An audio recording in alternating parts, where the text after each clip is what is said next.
Hello मेरे प्यारे साथियों। वो पशु परिचर की तैयारी करने वाले मेरे अभ्यर्थियों, आप सभी का 7-11 स्टडी यूट्यूब चैनल पर स्वागत है। आप सभी साथियों को नमस्कार, आप सभी साथियों को गुड मॉर्निंग। तो आज की क्लास अपन शुरू करते हैं। तो सबसे पहले मैं आपको बता देता हूँ, मेरे इस चैनल पर आपको 200 प्लस पेपरों का सॉल्यूशन मिलेगा। इसमें आपके 100 प्लस तो आरपीएससी के पेपर्स हैं और 100 प्लस ही आरएसएसबी बोर्ड के। क्लियर? तो आप कोई भी एग्ज़ाम्स की तैयारी कर रहे हो, जैसे first grade, second grade, third grade, है ना, प्रोफेसर असिस्टेंट, पटवारी हो गया आपका, वीडियो हो गया आपका। क्लियर? इसके अलावा मैं बात कर लूँ तो राजस्थान पुलिस हो गया आपका, आपका जेईएन वाला एग्ज़ाम हो गया आपका, ठीक है, छात्रावास अधीक्षक वाला पेपर हो गया, लाइब्रेरियन वाला पेपर हो गया, हाई कोर्ट एलडीसी वाला पेपर हो गया, आरएसएम एसएसबी एलडीसी वाला पेपर हो गया।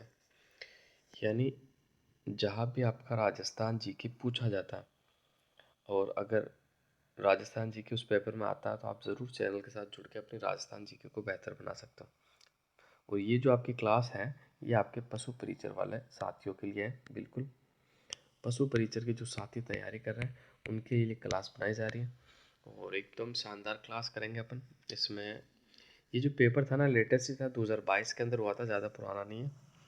जीएन वाला पेपर था आपका, जिसमें आपका राजस्थान जीके के लगभग 40 क्वेश्चन आपके पूछे गए थे। ठीक है, लिखा हुआ इसमें देखो, आपको दिख रहा हो तो ये आपका पार्ट ए 1 से 40 तक सामान्य ज्ञान है। फिर आपका इलेक्ट्रिक डिप्लोमा के सवाल आ जाएंगे। किसके? इलेक्ट्रिक डिप्लोमा के आपके सवाल हो जाएंगे। क्लियर? तो बढ़ते हैं आगे और देखते हैं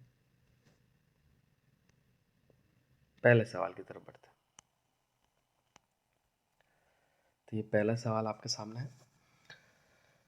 बरली शिलालेख, जो कि अशोक काल से पूर्व का माना जाता है, प्राप्त हुआ है। तो इसका जो आपका राइट आंसर हो जाएगा बिल्कुल ऑप्शन नंबर बी, अजमेर जिले के अंदर से आपको बरली का शिलालेख प्राप्त हुआ है। बिल्कुल आपको याद रखना है। आगे बढ़ते हैं, अगला क्वेश्चन देखते हैं। थोड़ा सा बड़ा कर लेता हूँ मैं, विजुअलिटी में आपको आसानी हो, दिक्कत नहीं हो। तो क्वेश्चन नंबर 2 आपके सामने है। जयपुर के शासक जय सिंह सेकंड को सवाई की उपाधि दी थी। तो देखो मैं बताता हूँ, तो ये जो उपाधि दी थी औरंगजेब ने दी थी। किसने दी थी भाई? औरंगजेब ने दी थी।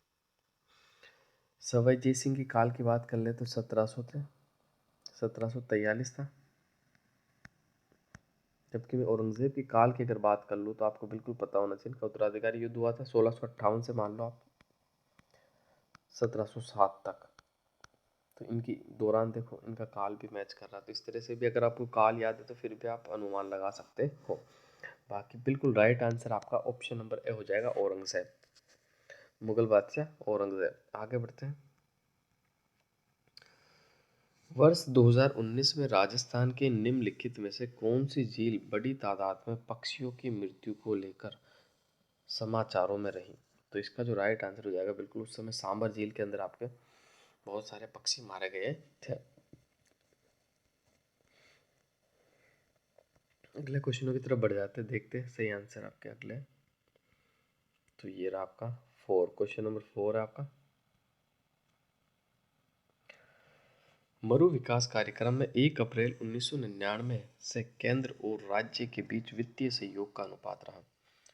तो बिल्कुल ऑप्शन नंबर डी आपका राइट आंसर हो जाएगा, 60-40। क्लियर? ऑप्शन नंबर डी जो है आपका बिल्कुल सही आंसर होगा।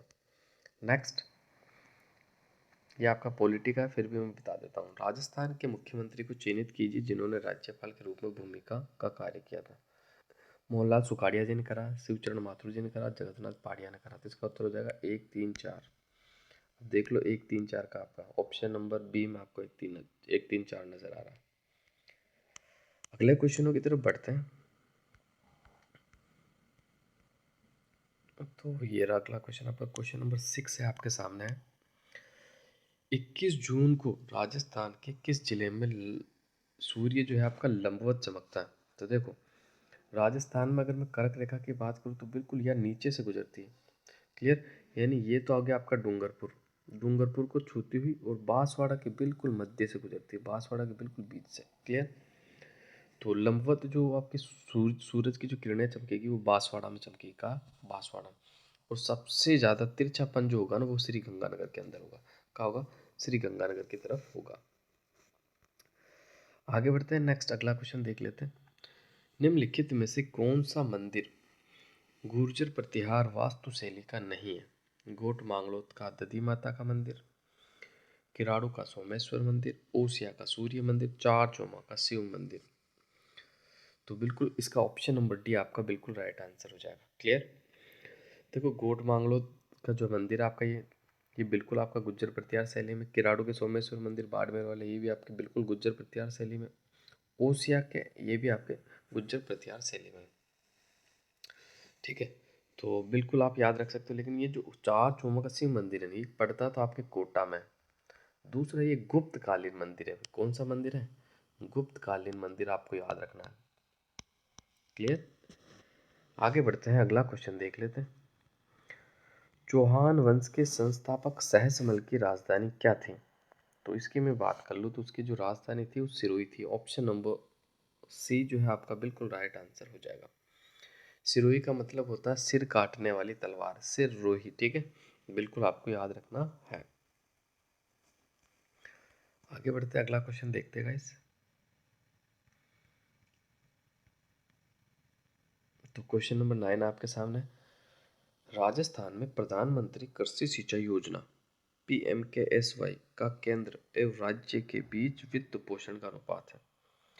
तो बिल्कुल केंद्र और राज्य के बीच जो है वो 60-40 का रेशियो है। कितना? 60-40 का रेशियो। ऑप्शन नंबर ए आपका बिल्कुल सही होगा, नो डाउट। शानदार क्वेश्चन आने वाला। देखो बहुत ही बेहतरीन सवाल है, मिट्टी वाले सवाल हर बार बनते हैं, मज़ा आएगा आपको। दूसरा, आप देखो चैनल पे नए हो तो चैनल को ज़रूर सब्सक्राइब करें, जबकि मैं रोज़ आपको कहता हूँ कि आपकी बेहतरीन तैयारी कराऊंगा, इसमें आपको कोई डाउट नहीं होना चाहिए। शानदार वाली तैयारी कराऊंगा और जल्द ही मैं आपके लिए पार्ट बी भी लाने वाला हूँ, वो भी बेहतरीन तरीके से, कि आप पार्ट बी को ऑथेंटिक बुक से पढ़ सको जहाँ से सवाल बनाए जाते हैं। ठीक है। और इसके अलावा मैं कोशिश करूँगा कि जो आपके साइंस के पुराने प्रश्न पत्र हैं जो एग्ज़ाम में आए हुए हैं, उन क्वेश्चनों का एक बार मैं वापस आपका रिवीजन कराऊंगा। बस आप क्लास को शेयर भी करते हैं और चैनल को सब्सक्राइब करें। निम्नलिखित में से कौन सा मिट्टी, यानी मिट्टी और जिले सुमेलित नहीं है, आपको बताना। मध्यम काली मृदा बिल्कुल आपकी बूंदी बारां में पाई जाती है। लाल लोमी मृदा डूंगरपुर उदयपुर में पाई जाती है। लाल पीली मृदा झालावाड़ कोटा में नहीं पाई जाती भाई, लाल पीली मृदा। क्लियर। बाकी भूरी रेतीली कछारी ये बिल्कुल आपके भरतपुर अलवर में पाई जाती है। इसका जो राइट आंसर होगा ऑप्शन नंबर सी, लाल पीली मृदा। क्योंकि झालावाड़ और कोटा में तो आपके मध्यम काली मृदा पाई जाती है, तो लाल पीली मृदा कैसे पाई जा सकती है? तो इसका जो आपका राइट आंसर हो जाएगा बिल्कुल ऑप्शन नंबर सी आपका राइट आंसर हो जाएगा। 1908 ईस्वी में स्थापित राजपुताना म्यूजियम कहाँ है? जयपुर, उदयपुर, अजमेर, चित्तौड़गढ़। तो इसका जो राइट आंसर हो जाएगा आपका अजमेर के अंदर।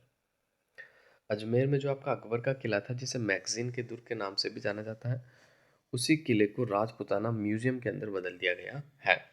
बिल्कुल आपको याद रखना है। और इसी अजमेर के जो आपका राजपुताना ये है, अकबर का किला, इसी के अंदर सर थॉमस रो ने जहांगीर से मुलाकात भी करी थी। ये सवाल भी आपका एग्जाम में बना हुआ है, तो बिल्कुल आप इसे याद रख सकते हो। बढ़ते हैं आगे, देखते हैं अगला सवाल। राजस्थान में छावनी बोर्ड की स्थापना कहाँ की गई? तो राजस्थान में जो छावनी बोर्ड की स्थापना की गई थी वो नसीराबाद में की गई थी। कहाँ की गई भाई? नसीराबाद में। ऑप्शन नंबर ए जो है आपका बिल्कुल राइट आंसर हो जाएगा। क्लियर। आगे बढ़ते हैं, क्वेश्चन नंबर 13 देख लेते हैं। वर्ष 2002-2003 में राजस्थान के कितने जिले सूखे से प्रभावित थे? तो इसका जो बिल्कुल राइट आंसर हो जाएगा 32 जिले आपके सूखे से प्रभावित थे। कितने जिले? 32 जिले आपके सूखे से प्रभावित है। आप कहोगे सर एक जिला कौन सा छूट गया? तो आपके दिमाग में क्यों नहीं आ रहा कि भाई 33वां जिला प्रतापगढ़ तो 2008 में बना था, 2002-2003 में तो आपका 33 नहीं 32 ही जिले थे। क्लियर। आ गया ना समझ में? तो उस समय मतलब यूँ कह सकते हो कि पूरे राजस्थान सूखे की चपेट में था 2002-2003 के अंदर, क्योंकि 2002-2003 में 32 ही जिले थे, 33वां जिला तो आपका 2008 में बना। आगे बढ़ते हैं, अगला क्वेश्चन। मुख्यमंत्री जिन्हें एक कवयित्री पर विवादास्पद टिप्पणी के कारण त्याग पत्र देना पड़ा था, वो थे आपके जगन्नाथ पहाड़िया। ऑप्शन नंबर डी जो है आपका बिल्कुल राइट आंसर हो जाएगा। नेक्स्ट अगले क्वेश्चन की ओर बढ़ते हैं।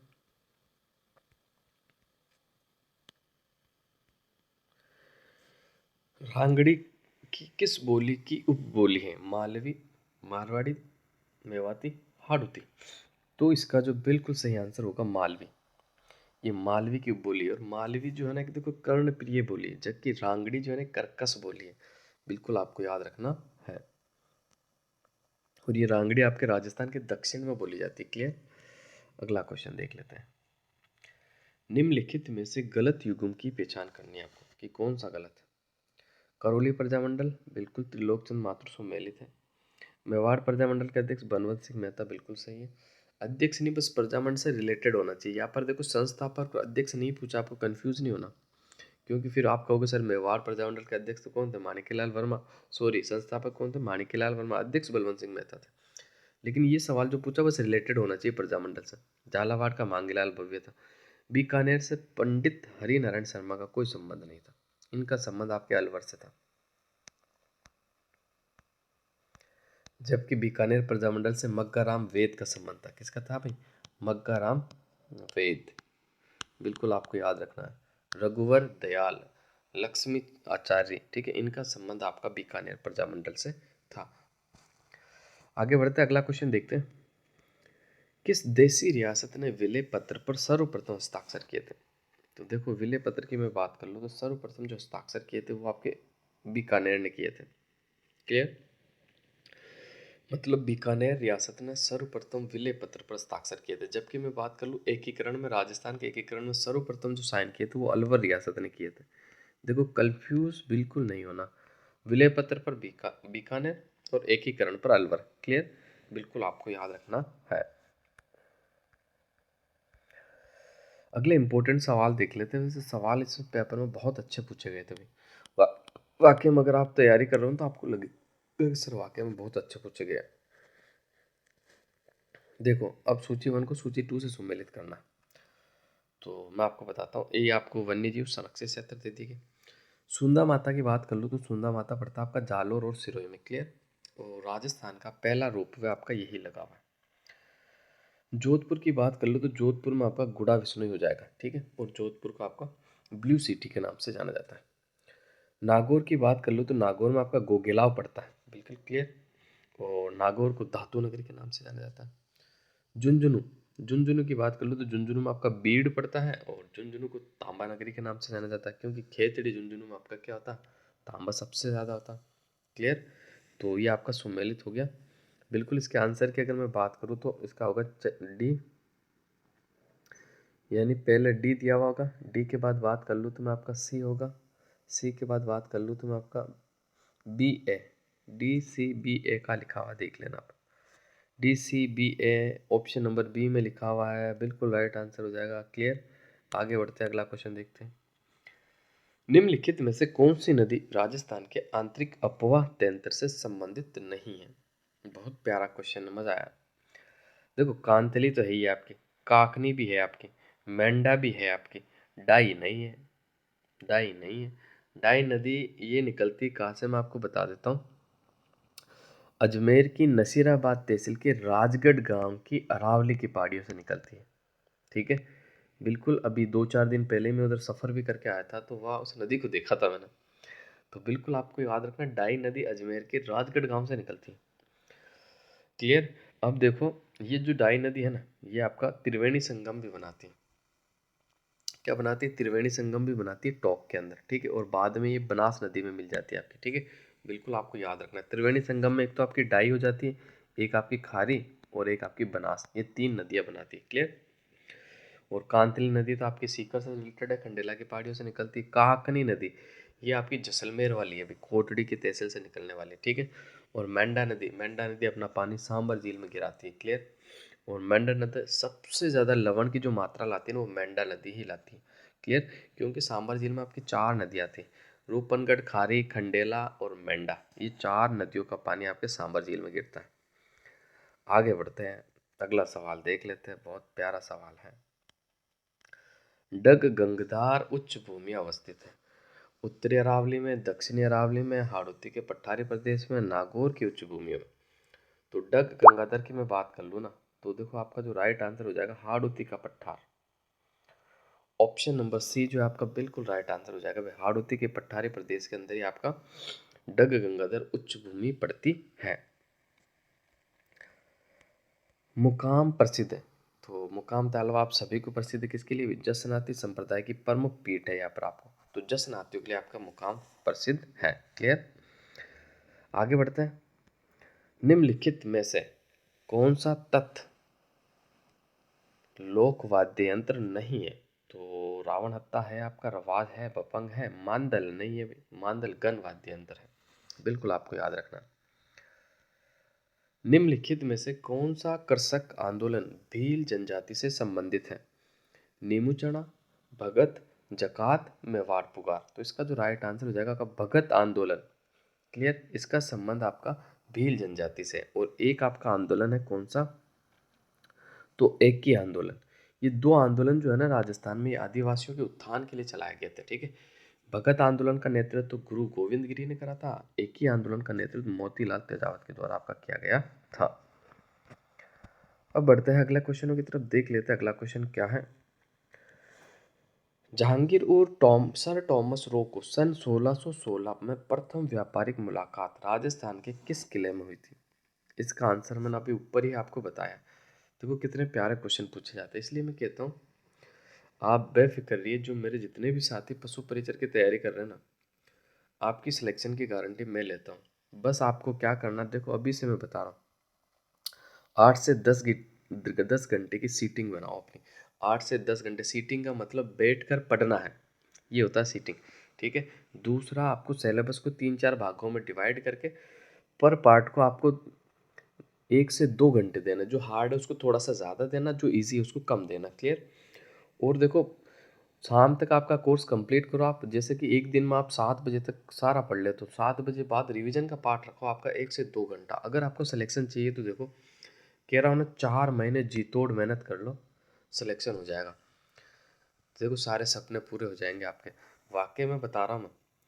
आप अगर देखो, एक तो क्या होता है, आप मन से मन लगा के पढ़ाई नहीं करते। देखो समस्याएं सबके रहती, मैं नहीं कहता कि समस्या नहीं रहती। किसी के घर की समस्या होती है, किसी के थोड़ी इकोनॉमिक यानी आर्थिक समस्या होती है। ठीक है, पैसों की समस्या होती है, किसी के क्या होता है, किसी के वाइफ वगैरह की होती है, मतलब प्रॉब्लम सबके साथ है, ऐसा नहीं है कि भी किसी के साथ नहीं। लेकिन ये 4 महीने ऐसे एकांत में निकालो कि लोगों को पता ही नहीं चले कि आप कहाँ चले गए। ऐसे कहीं देखो, घर पे मत पढ़ना। मेरे अनुमान से मैं बताता हूँ, घर पे पढ़ाई कम होती बहुत। गाँव कुछ बच्चे कर भी लेते, ऐसा नहीं है, लेकिन घर पे पढ़ाई कम होती। आप कहीं आपके जहाँ गांव या शहर में आप जहाँ रहते हो, वहाँ आसपास की इतराफ में कमरा लेके, कमरे में अपना टेबल कुर्सी सेट करके अच्छे से वहाँ पढ़ाई करो, और जम के पढ़ाई करो। और अकेले करो तो बहुत बढ़िया, नहीं तो एक आपका पार्टनर चुन लो और जाकर रूम लेके पढ़ाई करो दबा के। वाकई में 1 नंबर तैयारी आपकी हो जाएगी। और मैं कह रहा हूँ सिलेक्शन के 99.99% है कि आपका सिलेक्शन हो जाएगा। बस ये है कि देखो आपका जो समय है ना, आपका टाइम जो है, उसको पढ़ाई में सही यूटिलाइज करो, इसका सही उपयोग लो। कि भाई मैं 2 घंटे स्टडी को दे रहा हूँ तो प्योर 2 घंटे दो। उस 2 घंटे में आप मोबाइल भी देख लेते हो, उस 2 घंटे में छोटे मोटे काम भी कर लेते, फिर कहते मैं 2 घंटा पढ़ा था, और बाकी पढ़ने का रियल टाइम चेक करें तो उसमें पता पड़ेगा 30 मिनट ही था। तो इसलिए देखो, आप अगर नहीं पढ़ रहे हो या फिर घर वालों के सामने नहीं पढ़ रहे हो, तो घर वालों को धोखा नहीं दे रहे हो, आप अपने आप को धोखा दे रहे हो। क्योंकि ज़िंदगी आपकी है, फ्यूचर आपका बनना है, घर वालों को थोड़ी बनना है। इसलिए देखो अच्छे से पढ़ाई करो। बिल्कुल मैं आपके हर कदम कदम पे साथ दूंगा। जहाँ मेरी आपको हेल्प करे की ज़रूरत हो, बिल्कुल आप कमेंट करना, मैं आपकी हेल्प ज़रूर करूँगा। बस यही है कि आपको अच्छे से तैयारी करना है, और आपको पशु परिचर बनना ही है। क्लियर, आपको कोई भी समस्या नहीं आनी चाहिए तैयारी के अंदर। तो ये थोड़ा सा आपका मोटिवेशन हो गया। तो इसका जो आंसर मैं बता रहा था, इसका जो राइट आंसर हो जाएगा अकबर का किला, है ना। जहांगीर और सर टॉमस रो की जो मुलाकात हुई थी अकबर के किले में हुई थी। टॉमस रो जो कि यहाँ व्यापार की अनुमति मांगने आया था। अगला क्वेश्चन देख लेते हैं। लकड़ी के बने देव विमान जिनकी देव जूलनी एकादशी पर झांकी निकाली जाती कहलाते, क्या कहलाता है? तो बेवाण कहलाता। ऑप्शन नंबर बी जो है आपका बिल्कुल राइट आंसर हो जाएगा। भील जनजाति की स्त्रियों द्वारा पहने जाने वाला लंबा घाघरा जिस नाम से जाना जाता है वह है, तो उसे कच्छाबू कहते हैं। क्या कहते हैं? कच्छाबू कहते हैं। बिल्कुल आपको याद रखना है। भीलों के घरों को कू कहा जाता है। अगले क्वेश्चन देखते हैं, बड़े अच्छे क्वेश्चन इसमें पेपर में आपके पूछे गए हैं। ये आपका था पॉलिटी का, फिर भी मैं बता देता हूँ। इसमें ये पूछा गया है कि राज्यपाल द्वारा नियुक्त किए जाने वाले, लेकिन उन्हें राज्यपाल हटा नहीं सकता। ये कौन से पद राज्यपाल नियुक्त तो करता है लेकिन हटा नहीं सकता? महाधिवक्ता तो हटा सकता है, इसको छोड़ दो। ये राज्य निर्वाचन आयोग को नहीं हटा सकता, लोकसभा के नहीं हटा सकता, तो ऑप्शन नंबर बी राइट होने, केवल 2 और 3 इसका आपका बिल्कुल राइट आंसर हो जाएगा। आगे बढ़ते हैं। किसकी अध्यक्षता में मीणा जाति का एक विशाल सम्मेलन अप्रैल 1944 में नीम का थाना में आयोजित हुआ था? तो मगन सागर जी महाराज। ऑप्शन नंबर बी आपका बिल्कुल राइट आंसर हो जाएगा। क्लियर? तो बढ़ते हैं अगले क्वेश्चन की तरफ। When is the world tourism day celebrated? English पढ़ना नहीं आता है ना, बुरा मत मानना, कच्ची टूटी फूटी इंग्लिश आती है जो मैंने बोल दिया, तो हिंदी में पढ़ लेते इसका अपन, है ना। विश्व पर्यटन दिवस कब मनाया जाता है? तो आपका 27 सितंबर को। कब मनाया जाता है? 27 सितंबर, यानी 27 सितंबर को आपका विश्व पर्यटन दिवस मनाया जाता है। क्लियर? अविका कवच योजना का संबंध किस पशु से है? तो बिल्कुल इसका जो राइट आंसर हो जाएगा आपका भेड़ से। भाई देखो, आपके पार्ट बी में योजना ही पूछी जा रही है, तो इस योजना का संबंध पूछा जा सकता है, तो बिल्कुल इसका संबंध भेड़ से आपका। क्लियर? अगले क्वेश्चन देखते हैं बड़े अच्छे से। कहीं भी कोई दिक्कत हो तो आप देख लेना। कौन सा युग्म और बांध जिला सही सुमेलित नहीं है, ये आपको बताना। पांचना बांध करौली में है, मेजा बांध भीलवाड़ा में है, चाकण बांध बूंदी में है, जवई बांध नहीं है, जवई बांध पाली में पड़ता है। कहाँ पड़ता है भाई? पाली में आपका पड़ता है। क्लियर? देखो, कुछ पेपरों में मैंने ना जवाई बांध को सबसे ऊंचा बता दिया था, जो गलती से बताया था। सबसे ऊंचा बांध तो आपका जाखम बांध है। कौन सा बांध है? जाखम बांध, 81 मीटर ऊंचा। ठीक है, कई मैंने पिछले पेपरों में शायद बता दिया हो, तो उसको आप सुधार कर लेना। सबसे ऊंचा जो बांध है आपका जाखम बांध है। क्लियर? पाचना बांध जो कि आपका मिट्टी से बना हुआ है। मेजा बांध आपके कोठारी नदी पे बना हुआ है। कौन सी नदी पे बना? कोठारी नदी पे बना हुआ। ठीक है, आगे बढ़ते हैं, अगला क्वेश्चन देख लेते हैं। 1857 के विद्रोह के समय राजस्थान का एजीजी कौन था? पहले तो एजीजी का मतलब एजेंट टू गवर्नर जनरल होता है। ठीक है, क्लियर? तो एजीजी जो उस समय था राजस्थान का, जॉर्ज पैट्रिक लॉरेंस था। कौन था भाई? George Patrick Lawrence. बिल्कुल आपको याद रखना। 1857 की क्रांति में राजस्थान में 6 छावनियां थी, उसमें से 2 छावनियों ने 1857 की क्रांति में हिस्सा नहीं लिया था, खेरवाड़ा और ब्यावर में। ठीक है, इसके अलावा राजस्थान में क्रांति की शुरुआत आपकी नसीराबाद से हुई थी। बिल्कुल आपको याद रखना। और सबसे व्यापक जो विद्रोह हुआ था राजस्थान में, वो कोटा विद्रोह हुआ था। ठीक है, कोटा के अंदर। अगला क्वेश्चन देख लेते हैं। दयाराम साहनी, नील रतन बैनर्जी, कैलाश नाथ दीक्षित किस सभ्यता के उत्खनन में मुख्य भूमिका रही है? तो इसका जो आपका राइट आंसर हो जाएगा, बिल्कुल कौन सा राइट आंसर हो जाएगा? ऑप्शन नंबर आपका बी वाला बिल्कुल राइट आंसर हो जाएगा, बैराट से इनका संबंध। देखो, कुछ क्वेश्चन छूट तो नहीं गए, मैं कहीं मैंने स्किप तो नहीं करे ना, सारे बताए ना मैंने। हाँ, मैं सोच रहा हूँ कहीं स्किप तो नहीं हो गया मेरे से क्वेश्चन। एक मिनट में चेक कर लेता हूँ ना, कहीं क्वेश्चन कोई स्किप तो नहीं हुआ भाई, सारे करवाए मैंने ना। तो ये हो गया था आपका, ये भी हो गया था आपका। 34वां क्वेश्चन है। अब देखो कितना प्यारा क्वेश्चन है। जिन बच्चों ने जल्दबाजी करी उनका गलत हो गई। देखो पूछा क्या, सबसे बड़ी राजस्थान के बारे में कौन सा कथन सत्य है, ये पूछा। इसका आधार विषम कोण चतुर्भुज के समान है। इसका उत्तर से दक्षिण विस्तार 869 किलोमीटर है। इसकी स्थलीय सीमा 6920 किलोमीटर है। इसका क्षेत्रफल 3,42,229 किलोमीटर है। तो सत्य की बात करूँ तो पहला ऑप्शन सत्य है बस आपका, कि राजस्थान की जो आकृति है विषम कोण चतुर्भुज के समान है। ठीक है, ये किसने कहा था? वैगनर मोती ने कहा था। उत्तर से दक्षिण 869 नहीं है, उत्तर से दक्षिण तो 826 है, ये गलती होगी। स्थलीय सीमा 6,920 नहीं है, 5,920 है। राजस्थान का क्षेत्रफल 3,42,329 नहीं है, कितना है?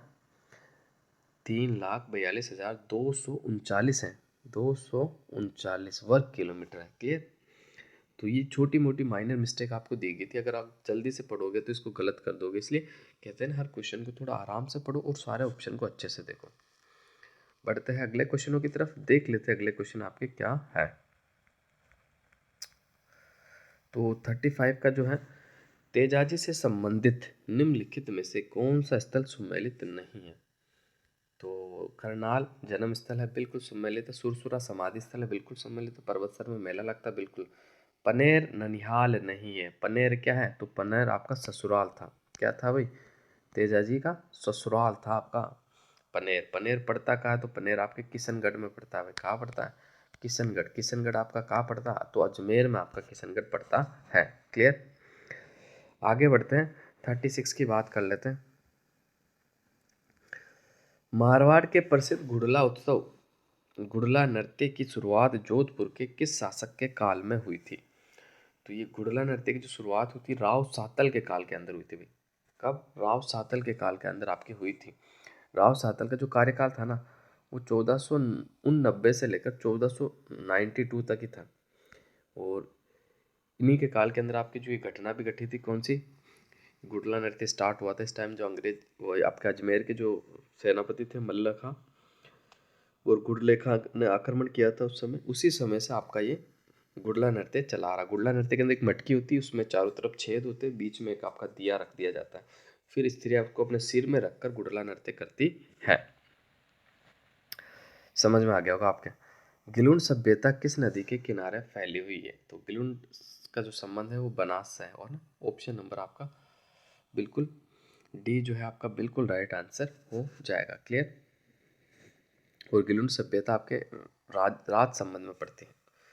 राजस्थान में ड्यून मुक्त ट्रैक्ट पाया जाता है। तो देखो, अब इंग्लिश में दे दिया ये शब्द। ड्यून मुक्त ट्रैक्ट क्या होता है? बालू का स्तूप होता है। क्या होता है बेटा? बालू का स्तूप। क्लियर? बालू का स्तूप को ही ड्यून मुक्त ट्रैक्ट कहा जाता है। तो ये पाए जाते कहाँ पाए जाते हैं? तो इसका राइट आंसर हो जाएगा बीकानेर, जैसलमेर, फलोदी और पोखरण। ऑप्शन नंबर डी जो है आपका बिल्कुल राइट आंसर हो जाएगा। ठीक है, क्योंकि ये जयपुर में नहीं पाए जाते हैं, ये जयपुर में नहीं पाए जाते हैं। ठीक है, और इधर ये नागौर में नहीं पाए जाते हैं, सीकर में भी बहुत कम है आपके। तो इस हिसाब से इसका जो बिल्कुल राइट आंसर माना, फाइनल आंसर की मैं ऑप्शन नंबर डी। बढ़ते हैं अगले क्वेश्चनों की तरफ, देख लेते हैं अगले क्वेश्चन।